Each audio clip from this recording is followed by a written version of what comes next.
With the success of Artemis 2, NASA has gained incredible momentum, but the road ahead is more complex than anyone imagined. The next phase isn't just a flight plan, it is an all-out war between two titans of American industry. Artemis 3 will push NASA to its absolute limits because their role as the global leader in space is no longer guaranteed.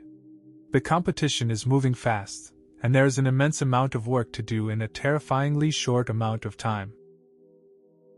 As soon as the smoke cleared from Artemis 2, NASA began an urgent assessment of their mobile launch tower. After the heavy damage sustained during Artemis 1, the structure was reinforced to drastically reduce turnaround times for the SLS rocket. While the core pieces, the boosters, the upper stage, and the Orion spacecraft, are already finished, the mission faces a massive complication that is entirely out of NASA's hands. To reach the surface, they need a moonlander, and this is where the story takes a dramatic turn. In 2021, SpaceX was awarded the contract to transform their Starship vehicle into the human landing system for Artemis 3.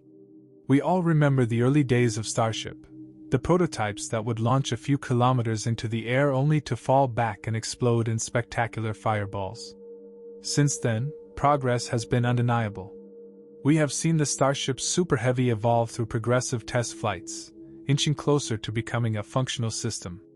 However, the progress toward a reliable lunar vehicle has been slower than Elon Musk originally promised.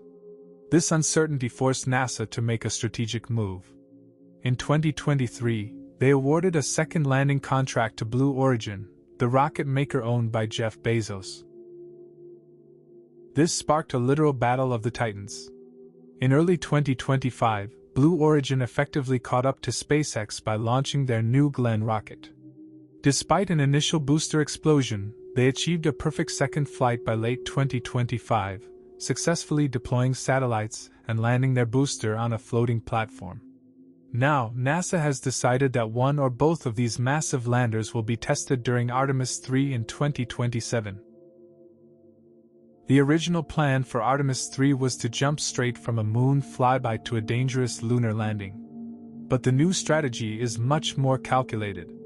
Instead of risking everything on the lunar surface, NASA will test the landers in Earth's orbit.